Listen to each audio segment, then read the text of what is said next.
Hello മക്കൾ, Christmas എക്സാമിൽ ഏറ്റവും ഇമ്പോർട്ടന്റ് ആയിട്ടുള്ള ഇക്വേഷൻ അതിന്റെ യൂണിറ്റ് നമുക്ക് പഠിക്കാം. ഒന്നാമത്തെ ഇക്വേഷൻ എന്ന് പറഞ്ഞാൽ റിസൾട്ടന്റ് ഫോഴ്സ്, പരിണിത ഫലം കണ്ടെത്താൻ F=F1 + F2 എന്നാണ്. മൊമെന്റം കണ്ടെത്താൻ പറഞ്ഞാൽ P = M × V. V എന്ന് പറഞ്ഞാൽ വെലോസിറ്റി ആണ്.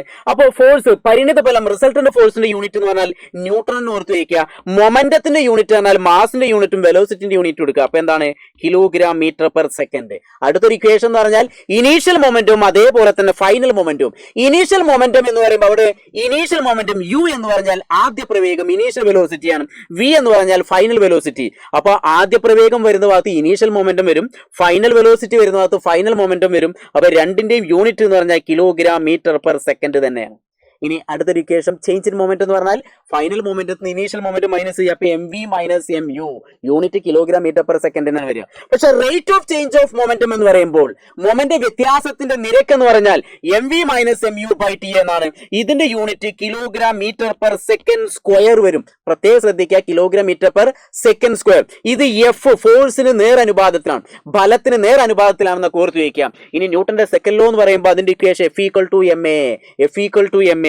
ഇതിന്റെ യൂണിറ്റ് ന്യൂട്ടൺ എന്ന് എടുത്താൽ മതി. അതായത് kilogram metre per second square നമ്മൾ ന്യൂട്ടൺ എന്നാണ് പറയുക. ഇനി അടുത്ത് ഇമ്പൾസ്, ആവേഗപരം കാണുമ്പോൾ I = F/T. ഫോഴ്സിന്റെ യൂണിറ്റ് ന്യൂട്ടണും ടൈമിന്റെ യൂണിറ്റ് സെക്കൻഡും. അതുകൊണ്ട് ഇമ്പൾസിന്റെ യൂണിറ്റ് ആണ് ന്യൂട്ടൺ സെക്കൻഡ് എന്ന് ഓർത്ത് വയ്ക്കുക. ഇനി ഗ്രാവിറ്റേഷൻ എന്നുള്ള ചാപ്റ്ററിൽ രണ്ട് വസ്തുക്കൾ തമ്മിൽ അട്രാക്റ്റീവ് ഫോഴ്സ് കാണാൻ പറഞ്ഞാൽ F=G(m1m2/d²). D എന്ന് പറഞ്ഞാൽ അകലം ഓർത്ത് വയ്ക്കുക, G എന്ന് പറഞ്ഞാൽ ഗ്രാവിറ്റേഷണൽ കോൺസ്റ്റന്റ് ആണ്, M1 M2 എന്ന് പറഞ്ഞാൽ രണ്ട് വസ്തുക്കളുടെ മാസ് ആണ്. ഇനി അടുത്തൊരു ഇക്വേഷൻ F=G(m(m)/r²).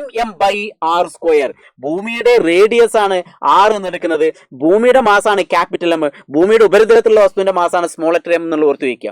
ഇനി അതോടൊപ്പം തന്നെ acceleration due to gravity 9.8 metre per second square ഒക്കെ കിട്ടുന്നത് ഈ ഒരു ഇക്വേഷൻ വെച്ചാണ്. Smaller G = M/r².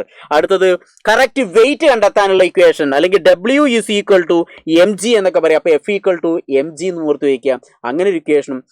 ഇനി അതോടൊപ്പം തന്നെ ബൊയൻ ഫോഴ്സ് കണ്ടെത്താൻ, പ്ലവക്ഷമ ഫലം കണ്ടെത്താൻ ഇക്വേഷൻ എന്ന് പറഞ്ഞാൽ weight in air minus weight in liquid എന്നാണ്. അതിന് ഇക്വേഷൻ്റെ ഒന്നും ആവശ്യമില്ല, ഡയറക്റ്റ് ആയിട്ട് മൈനസ് ചെയ്താൽ മതി നിങ്ങൾ. ഇനി റിലേറ്റീവ് ഡെൻസിറ്റി എന്ന് പറഞ്ഞാൽ ആപേക്ഷിക സാന്ദ്രത എന്നാൽ വസ്തുവിന്റെ സാന്ദ്രത ബൈ ജലത്തിന്റെ സാന്ദ്രത. ഇതിന് യൂണിറ്റ് ഇല്ല, നോ യൂണിറ്റ് എന്ന് ഓർത്ത് വയ്ക്കുക. എന്താണ് നോ യൂണിറ്റ്? അപ്പൊ റിലേറ്റീവ് ഡെൻസിറ്റി ആണ് density of substance by density of water എന്ന് ഓർത്ത് വയ്ക്കുക. ഇനി ഏറ്റവും അവസാനത്തെ ചാപ്റ്റർ എന്ന് പറഞ്ഞാൽ വർക്ക് എനർജി പവറിൽ നിന്നും നമുക്ക് വർക്ക് കണ്ടെത്താൻ പറഞ്ഞാൽ W = F/S. ഒരു വസ്തുവിന് മുകളിലേക്ക് ഉയർത്തുമ്പോൾ W = mgh. ഇനി എനർജി രണ്ട് ടൈപ്പാണ്, പൊട്ടൻഷ്യൽ എനർജിയും കൈനറ്റിക് എനർജിയും. പൊട്ടൻഷ്യൽ എനർജി ആണെങ്കിൽ mgh ഉം കൈനറ്റിക് എനർജി ആണെങ്കിൽ ½mv². രണ്ടിന്റെ യൂണിറ്റ് ജൂൾ ആണ് എടുക്കുക. അപ്പൊ ഇത്രയും ഇക്വേഷനും അതിന്റെ യൂണിറ്റും ഈ പ്രോബ്ലങ്ങളൊക്കെ നമ്മൾ ലൈവിലും സെറ്റ് ആക്കും. അപ്പൊ ഇതെല്ലാവരും പഠിച്ചിരിക്കുക.